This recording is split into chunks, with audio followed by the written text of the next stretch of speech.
नमस्कार, आप देख रहे हैं न्यूज़ फोनेशन। मैं हूं आपके साथ नरोत्तम सिंह। बिहार विधान परिषद चुनाव हेतु एनडीए ने अपने सभी उम्मीदवार की घोषणा कर दी है। बीजेपी ने कल 4 उम्मीदवारों की घोषणा की। जनता दल यूनाइटेड ने भी 4 उम्मीदवारों की घोषणा की है। और आज केंद्रीय मंत्री चिराग पासवान की पार्टी लोक जनशक्ति पार्टी ने भी अपने उम्मीदवारों की घोषणा कर दी है। इस वक्त की बड़ी खबर से आपको हम रूबरू करा रहे हैं।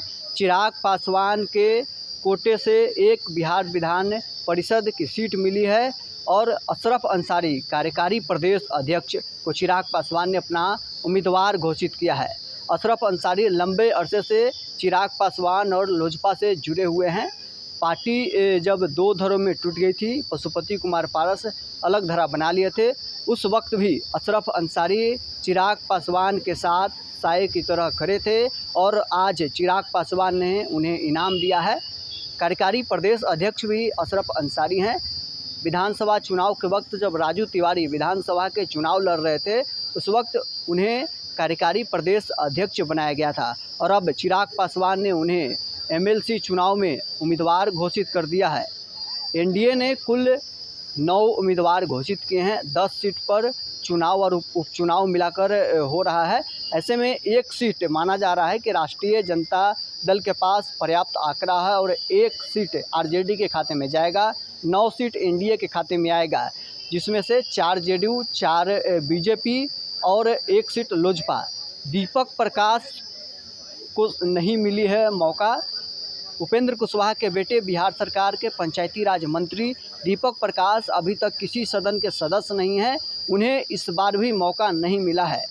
6 महीने के अंदर अगर दीपक प्रकाश किसी सदन के सदस्य होते हैं तो वो उनका मंत्री पद बच पाएगा, वरना उन्हें इस्तीफा देना होगा।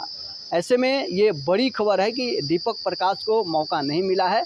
8 सीटों पर कल बीजेपी और जेडीयू ने उम्मीदवार की घोषणा कर दी थी और अब 1 सीट पर एलजेपीआर ने भी घोषणा कर दी है। कार्यकारी प्रदेश अध्यक्ष अशरफ अंसारी को उम्मीदवार बनाया गया है।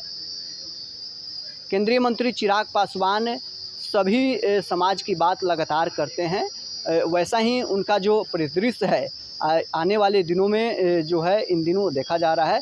बिहार में जब मंत्री बनाने की बात हुई तो एक दलित और एक स्वर्ण को मंत्री बनाया गया और अब जब विधान परिषद की सीट पर उन्हें किसी को भेजना है तो एक मुस्लिम समाज से आने वाले अशरफ अंसारी को केंद्रीय मंत्री चिराग पासवान ने बिहार विधान परिषद के लिए उम्मीदवार घोषित किया है। 9 सीटों पर एनडीए ने उम्मीदवार घोषित कर दिया है। 10वां सीट माना जा रहा है कि आरजेडी के पास पर्याप्त आंकड़ा है और राष्ट्रीय जनता दल से कोई उम्मीदवार बिहार विधान परिषद जाएगा। ऐसे में अब देखना होगा कि दीपक प्रकाश को लेकर आने वाले दिनों में क्या फैसला लिया जाता है या दीपक प्रकाश मंत्री पद छोड़ देंगे। तस्वीर आपके स्क्रीन पर है। चिराग पासवान की पार्टी की ओर से लेटर जारी किया गया है और उस लेटर में लिखा गया है कि लोक जनशक्ति पार्टी रामविलास के केंद्रीय पार्लियामेंट्री बोर्ड ने बिहार प्रदेश में प्रस्तावित बिहार विधान परिषद द्विवार्षिक चुनाव 2026 के संदर्भ में विचार विमर्श उपरांत श्री अशरफ अंसारी कार्यवाहक प्रदेश अध्यक्ष बिहार के नाम पर अपनी औपचारिक स्वीकृति प्रदान की है।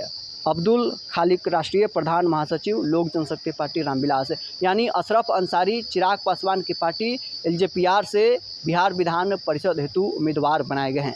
बहरहाल इस खबर में इतना ही। आप बने रहें न्यूज़ फोनेशन के साथ।